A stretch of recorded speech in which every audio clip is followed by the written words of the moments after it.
Assalamualaikum warahmatullahi wabarakatuh. Selamat pagi teman-teman semuanya. Di sini sedang hadir Bapak Daris Antoni yang merupakan salah satu dosen teknik komputer. Dan di sini saya dan Bapak Darius akan membahas tentang tata pengelolaan IT.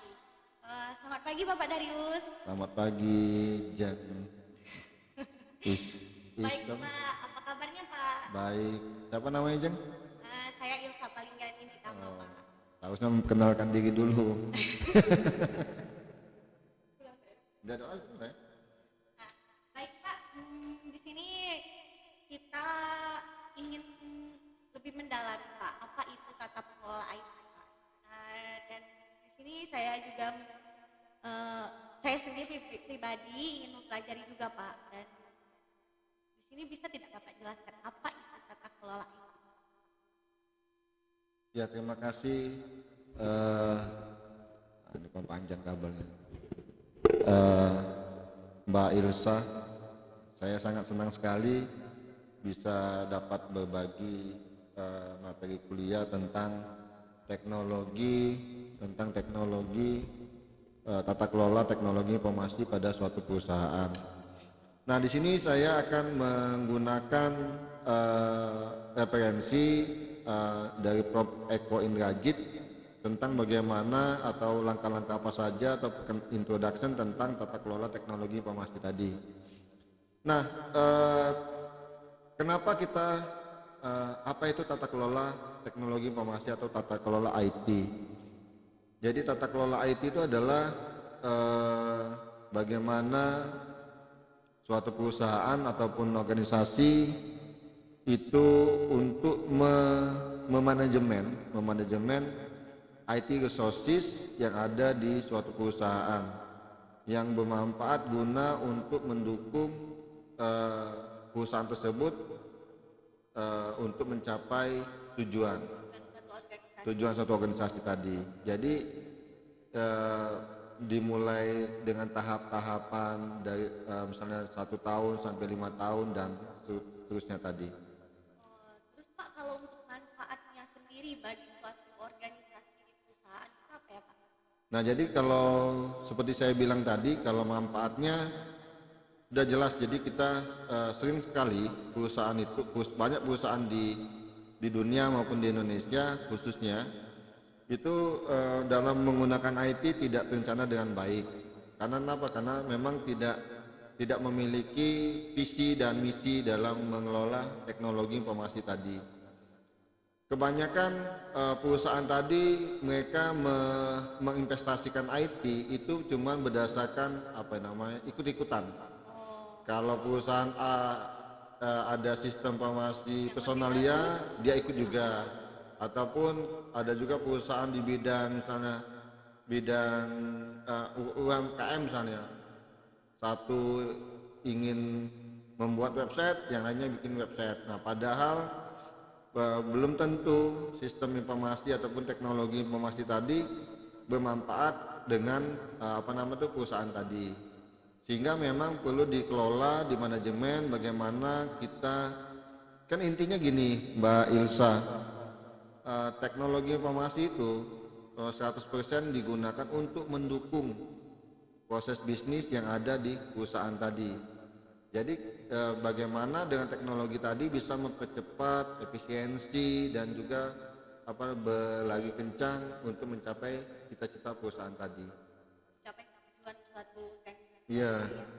Terus Pak, kan Pak, teknologi tata kelola IT itu kan Pak pasti ada hubungannya dengan organisasi suatu perusahaan kan Pak. Kata Bapak tadi kan mencapai suatu tujuannya kan Pak. Nah, bisa tolong jelaskan Pak hubungan IT itu sendiri dengan organisasi dalam perusahaan itu? Jadi di dalam perusahaan, ya kan, dalam perusahaan tadi kita tahu perusahaan tadi kan memiliki struktur organisasi, ya kan, terus ada cita-cita, dan juga ada visi misi, terus juga ada kebiasaan atau behavior ataupun budaya yang ada di dalam satu perusahaan. Nah, ini bagaimana suatu IT itu diadopsi untuk memahami, untuk membantu perusahaan tadi, jangan sampai ada gejolak di dalam suatu perusahaan tadi, sehingga kalau dilihat berdasarkan referensi dari Prof Eko, jadi memang ada beberapa perspektif, ada sudut pandang, itu ada konteks, ada organisasi structure, ada performance atau kinerja, dan juga ada behavior tadi. Nah, di sini juga kita bisa melihat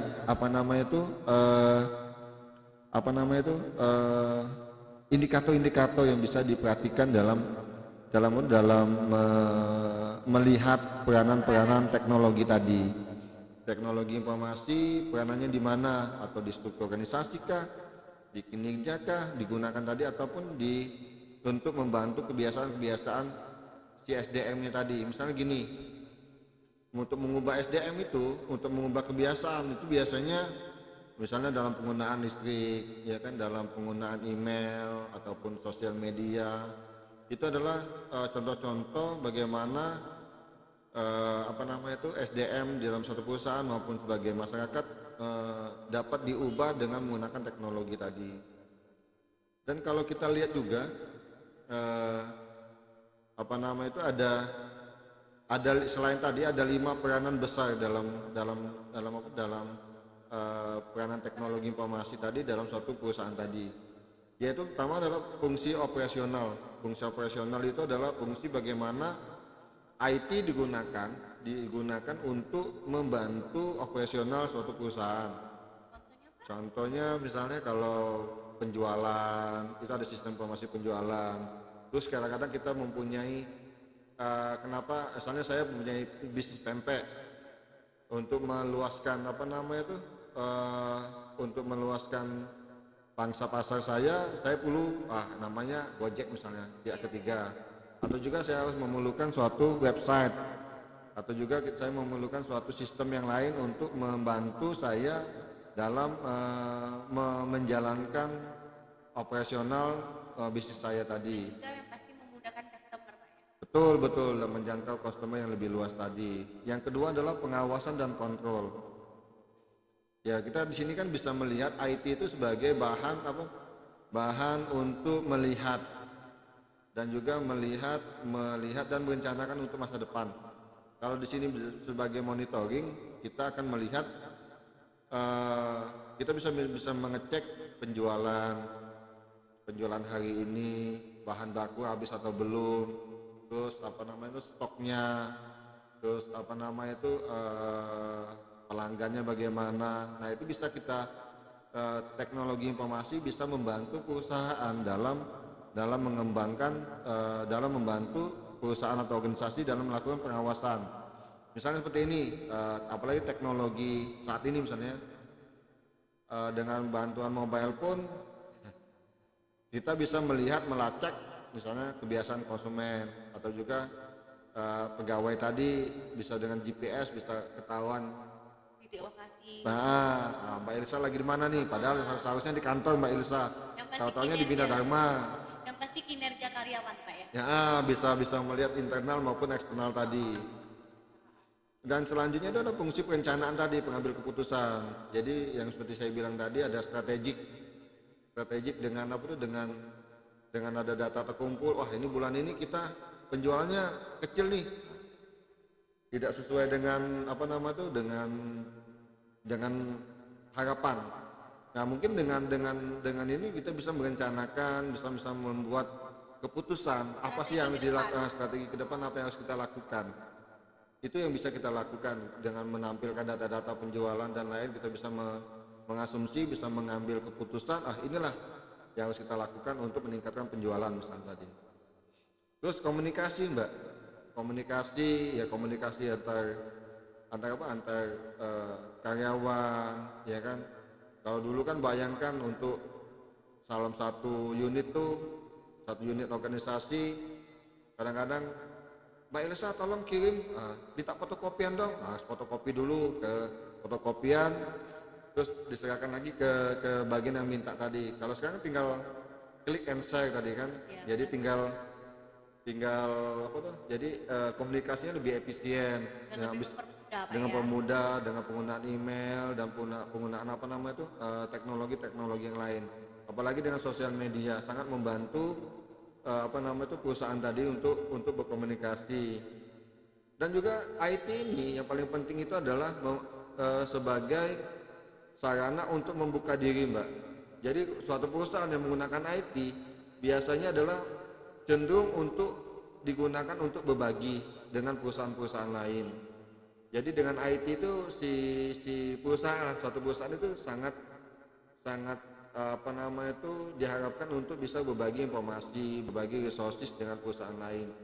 Jadi kecenderungan dengan IT perusahaan tadi bisa komunikasi dengan perusahaan-perusahaan lain tanpa harus apa namanya itu membawa berkas dokumen yang lebih besar tadi. Contoh Universitas Bina Dharma itu bekerja sama dengan misalnya saat ini bekerja sama dengan Bank Sumsel. Data Bank Sumsel itu ada di kita, Mbak. Komunikasi kan. Data di Bina Dharma juga itu bisa diakses oleh Bank Sumsel dengan apa itu dengan ketentuan tertentu. Jadi dengan itu si konsumennya Bank Sumsel, konsumennya Bina Dharma sebagai mahasiswa itu bisa melakukan pembayaran di Bank Sumsel. Benefit untuk Bank Sumsel apa? Mendapatkan duit masuk dari mahasiswa Bina Dharma tadi. Itulah Berarti salah. adanya suatu transparansi antara Bina Dharma dan Bank Sumsel Iya. Pak ya. Jadi Keterbukaan antara betul, Mbak. Jadi memang kita harus dengan teknologi informasi ini memungkinkan opportunity atau kesempatan untuk berkolaborasi dengan pihak-pihak yang lain tadi. Salah satu yang mungkin dikembangkan lagi adalah misalnya kita dapat melakukan kolaborasi dengan ke depan mungkin dengan Alfamart sama Indomaret. itu gimana ya Pak? Nanti mahasiswa bisa melakukan misalnya pembayaran SPP, Bisa melalui Indomaret dan atau Alfamart. Jadi tidak lagi cuman di melewati bank. bank Sumsel ataupun bank-bank lain. Atau juga nanti bisa sudah menggunakan apa namanya itu GoPay atau mungkin teknik-teknik yang lebih OVO gitu, sederhana Pak ya. yang telah mengikuti tren anak milenial. Iya, benar Pak. Pakai Shopee Pay atau OVO Pak? Iya mungkin Shopee Pay sama OVO mungkin sangat-sangat Iya Pak, karena kan cashback 30%. iya, cashbacknya bisa Pak. Dapat dari orang tua 5 juta cashback 30%, lumayan buat jajan, buat beli GoFood. Itu ada seserannya Pak. Terus Pak, kan kata Bapak tadi kan suatu organisasi itu sangat membutuhkan peranan teknologi informasi Iya. Pak. Terus bagaimana Pak caranya suatu organisasi itu supaya mencapai organisasi berbasis IT Pak? Ya jadi memang kalau saya lihat di dalam referensi yang ada di referensi apa namanya penggunaan dari Pop Eco ini ya kan. Itu banyak yang bisa dilakukan oleh IT dalam mengembangkan apa namanya itu penggunaan IT tadi kan. Iya, dalam organisasi. Dalam organisasi tadi misalnya dalam proses manajemen teknologi informasi, perencanaan dan organisasi informasi, pengadaan dan implementasi, penyelenggaraan dan pelayanan, pengawasan dan evaluasi, dan struktur organisasi independen tadi. Jadi di sini dia melakukan apa namanya itu kalau dilihat tadi yang model-model tata kelola tadi adalah bagaimana peranan-peranan teknologi informasi masuk ke dalam sebagai supporting tools ke dalam suatu perusahaan organisasi tadi. Kan banyak yang apa nama itu mungkin sudut pandang yang lain, misalnya bagaimana budaya suatu teknologi informasi mempengaruhi suatu budaya dalam suatu organisasi tadi. Mungkin itu Mbak. Terus Pak, kan kata Bapak tadi kan mungkin kayak di perusahaan-perusahaan yang baru kan Pak, itu kan mereka kemungkinan karyawan-karyawannya kan Pak banyak yang belum bisa mengoperasikan IT itu sendiri Pak. Nah itu Pak, untuk karyawannya sendiri apakah harus dilakukan seperti pelatihan untuk supaya tata kelola IT di perusahaan itu akan lebih baik atau bagaimana Pak? Ya memang terima kasih Mbak Ilsa. Memang selain infrastruktur dalam pembuatan jaringan ataupun pembeli investasi sistem informasi ataupun beli laptop dan lain-lain, yang paling perlu diperhatikan juga SDM. Iya benar. Banyak dalam beberapa kasus perusahaan besar di dunia dia fokusnya ke infrastruktur, tapi pada saat implementasi tapi SDM-nya tidak dilibatkan. Jadi dia menerapkan suatu teknologi baru tapi tidak ada pelatihan khusus. Iya, jadi tidak ada gunanya kayak gitu. Tidak ada gunanya dalam implementasi tadi. Jadi memang si perusahaan tadi akan mengalami yang diharapkan cepat dan efisien. Tahu-taunya perusahaan itu lebih lambat karena memang tadi terpengaruh dengan budaya atau proses bisnis yang lama pada suatu organisasi tadi. Jadi memang sebelum nah itulah tata kelola tadi Mbak gunanya tadi. Jadi kita tahu misalnya kita mau menerapkan misalnya sistem ERP pada perusahaan, misalnya PT Pusri misalnya. ERP itu kan kompleks. Tapi di dalam si perusahaan contoh Pusri tidak ada pelatihan, tidak ada pendampingan oleh vendor penyedia ERP tadi akan sangat sulit.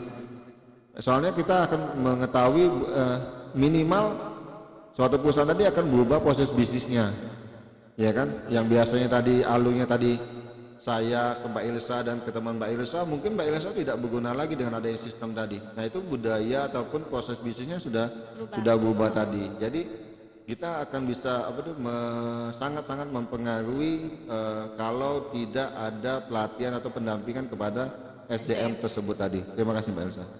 Oke, baik Pak. Jadi Pak, SDM tadi sangat berpengaruh untuk kemajuan teknologi IT itu sendiri dalam perusahaan ya Pak ya. Betul. Oke, baiklah teman-teman. Mungkin ini saja yang bisa kita sharing dengan Bapak Darius tentang tata kelola IT. Semoga ilmu yang Bapak berikan juga bermanfaat untuk kita semua. Baiklah, Assalamualaikum warahmatullahi wabarakatuh. Waalaikumsalam warahmatullahi wabarakatuh. Terima kasih Mbak Ilsa. Sama Pak. Bye.